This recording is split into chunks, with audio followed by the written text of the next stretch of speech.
Hi, everyone. Welcome to Forbes Talks. I'm Diane Brady. I'm here with John Dobosz, who is senior editor editing 3 investment newsletters. John, very powerful yeoman's trio. Work. Where should we be investing our money in 2023? Let's just go straight at it. Well, look at the landscape. You've got high inflation, maybe coming down a little bit, a Fed that is committed to putting the brakes on the economy, to put it mildly. It seems like Jerome Powell will not stop until blood is drawn in the form of higher unemployment, decreased economic activity, the things we traditionally don't want. So it's kind of a screwed up environment. But there is one asset class that will always perform, sometimes in the short term and the long term, but definitely always in the long term. Not gold. Well, it's got a 5,000-year history, so gold, I wouldn't write it off totally.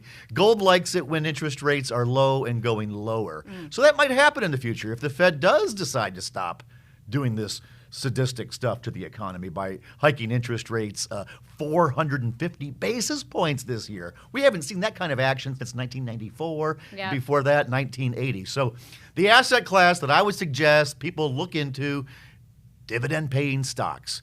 Oh, it's not rocket science. You're looking.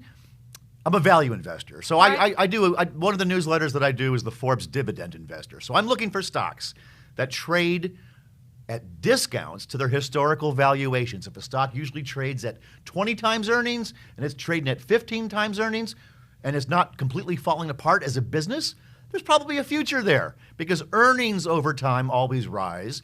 If you're in a pessimistic period in the market like we are now, those multiples, those price earnings ratios and price to sales ratios and price to cash flow ratios all get lower. Mm-hmm.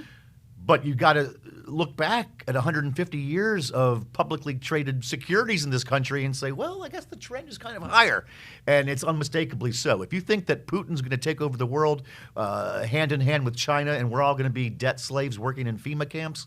Which I hope you don't believe that to be the case. It depends what Elon Musk wants to do. Oh my gosh. We've just put all these the triumvirate right there. Let me start with the dividend stocks. How easy is it to pick them? I remember when GE was a blue chip stock for pensioners and no longer the case necessarily. So are they easy to spot in this climate? Well, there's a thing called yield traps or value traps where a stock looks cheap, but it's cheap for a very good reason. It's like that sweater on Seinfeld that had the red dot on it. Nobody wants it. Jeffrey Immelt took 20 years to unravel what Jack Welch did in the prior 20. So General Electric is no longer a blue chip.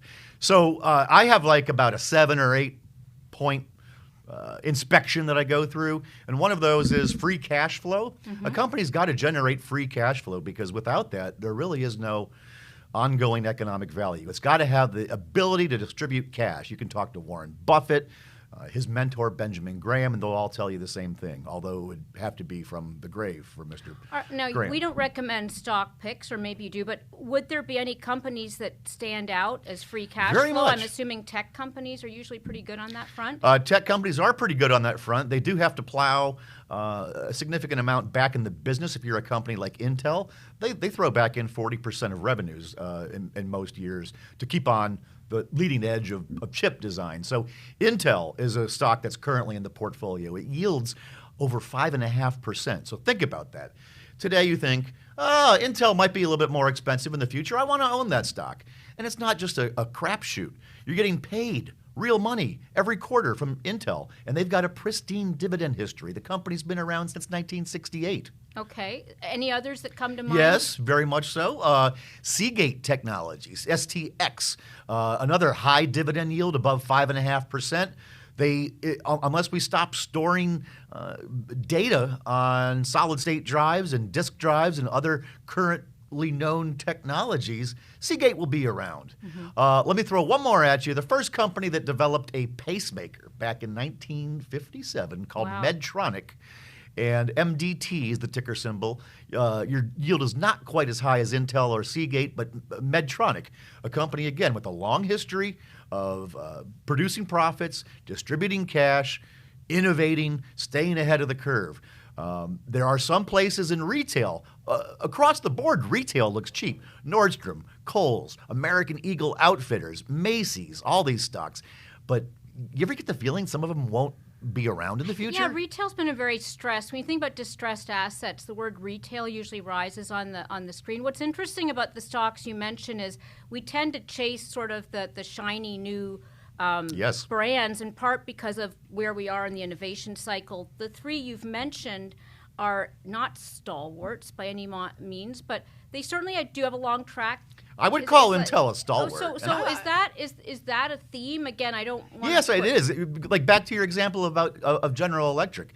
It looked like a stalwart. It had 120 years of history, but a few bad decisions over, a lot of bad decisions over a couple of decades will take its toll on any company. So there's always that management risk, but Intel, it's executed for 5 decades, going into its 6th decade now. But in 2022, dividend-paying stocks, if you bought an ETF like the DVY, there's one called the NOBL, which tracks the dividend aristocrats. The dividend aristocrats are companies that have paid dividends consistently for 25 years that have never decreased, never been suspended. So we love aristocrats. So aristocrats, exactly. You can drink your tea and stick your pinky finger out and dive into that. There's dividend growth. Let me just.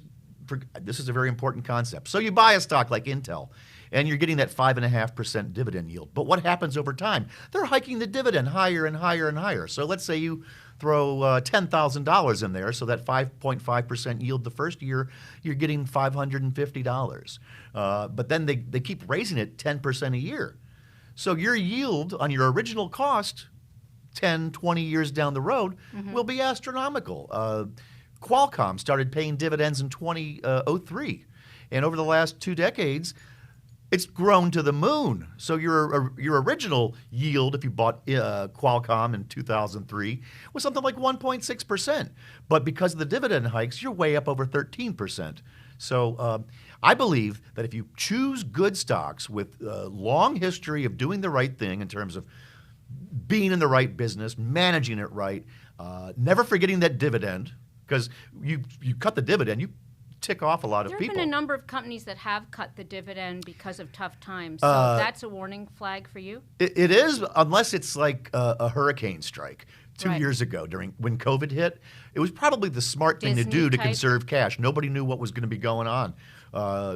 All the restaurants, Cheesecake Factory, Bloomin' Brands, Ruth Chris, by the way, RUTH, Ruth Hospitality Group, fine steaks at Ruth Chris, as you know. And or Cheesecake Factory around here, by the way, in Jersey City. So exactly. Cheesecake Factory cut their dividend. But a lot of them put it back into place, and even Ethan Allen, Interiors, the furniture company, suspended the dividend after COVID, but after a few quarters they resumed it, and they paid back what they should have paid. So they had a special dividend. So John, before we move on from dividends, we've got retail investors and obviously sophisticated institutional investors. We'll leave them to their own devices. Sure. The common advice typically for retail investors is to buy an ETF or to basically hedge your bets so that you're not doing individual stock picking. Is this a time where individual stock picking actually makes more sense than it has in previous years? Well, if you follow a guy like me, it's very smart to pick individual stocks. But no. True.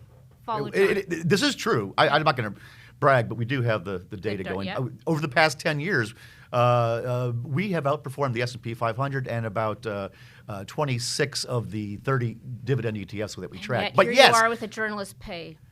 I digress. So what is the next theme that you would be looking at to prepare for potential carnage or potential upside? All right. Well, if you see, we've been through carnage, and the period in history that rhymes the most with the current period, I think, is the late 1970s to the early 1980s.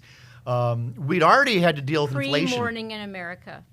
The morning in America came in 1982, in August of 1982, just as Three's Company was getting bad. But in any case, a man named Paul Volcker was the Federal Reserve Chairman. He raised interest rates like Jerome Powell, the current Fed Chairman, is doing. He raised it. They were already high. He went from 10% to over 22% for the federal funds rate. By comparison, we're now in the 4.25 to 4.5 range. But in terms of the urgency and the magnitude of the rate hikes, we're in a very similar period from 1979 to 1982. During that period of time, we had 2 recessions, Yep. and Volcker just drove that truck into the recessions until they said, they had to pull him off. Like, Right. hey. Then he went back at it, another recession, and then nobody believed inflation would come back again, and it worked.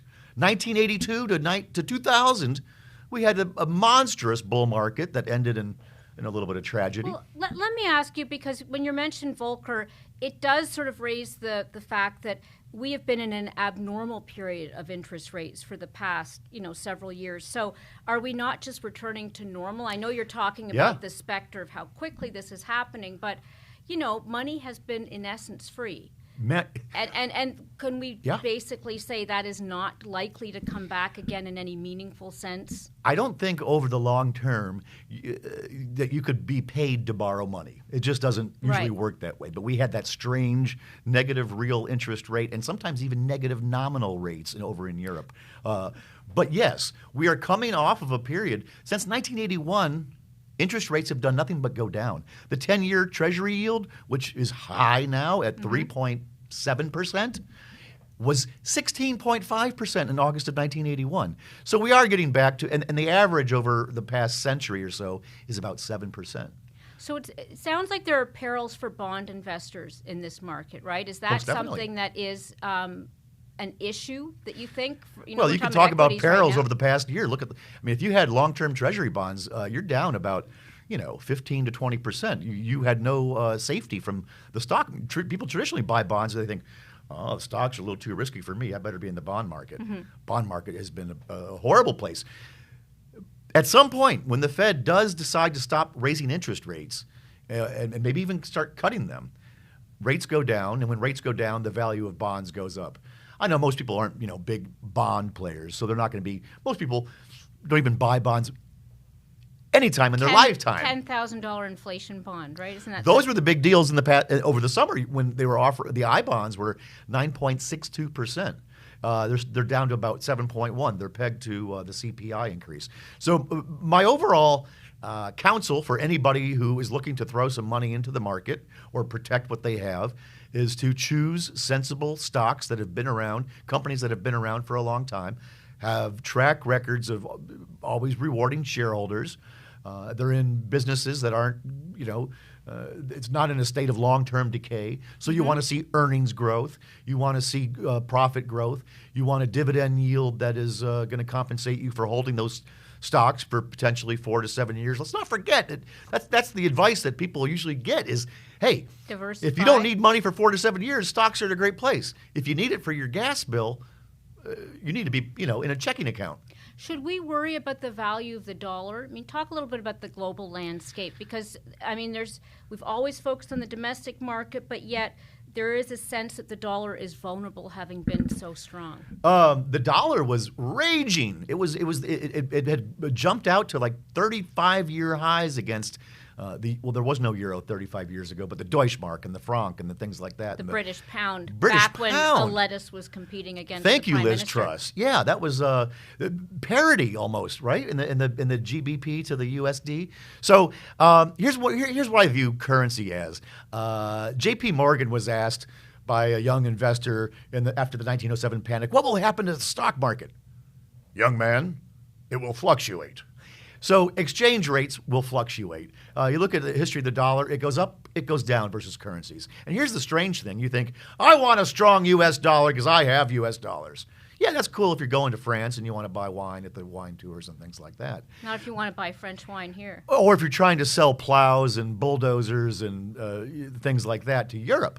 Because when the dollar is strong, it hurts U.S. exporters. So the weaker the better if you're a company like Caterpillar or Cummins or anybody who exports to the rest, Boeing, exports to the rest of the world. So the dollar and currency translations are a long-term wash, and I don't think you should really waste your brain power trying to worry about what's going to happen in the short term. One of the perils, and I will admit myself to being in this category, partly because as a journalist I don't buy individual stocks, but people are sitting on a lot of cash. Yeah.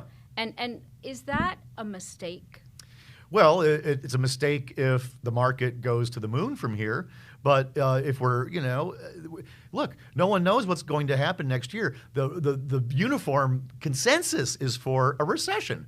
But you've been around, I've been around. I've seen a recession. And you've seen magazine. Remember okay, I was in 5th grade, but 1979, The Death of Equities read the cover of Newsweek magazine.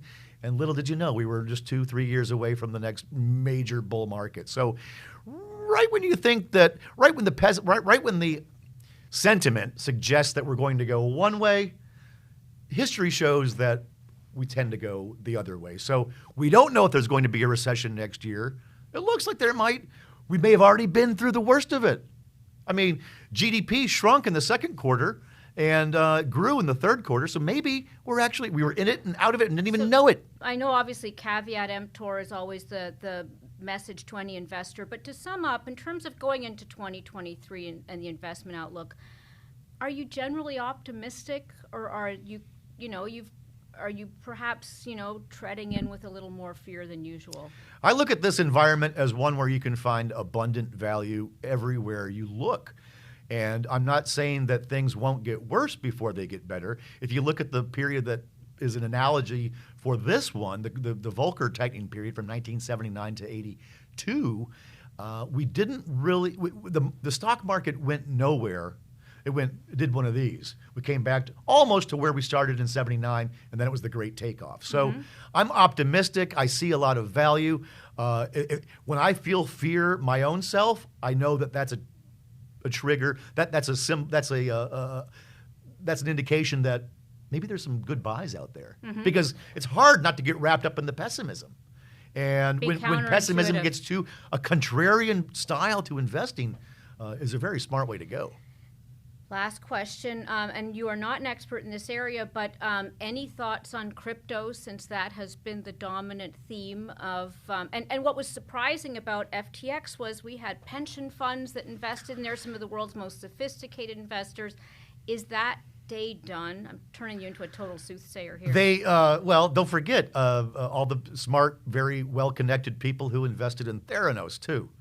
So stellar board. I have always been fascinated and sort of appalled by the level of due diligence that is seemingly applied by what you would think are very sophisticated investors. No CFO, no board at FTX, for example. Look, Sam Bankman-Fried, I didn't even really know his name until about a month ago, to be honest. Crypto and Twitter were two things that I totally missed and I don't really feel bad about. Okay. Well, I think that's as good a place as any to end. So thanks for joining us, John. Thanks, Diane.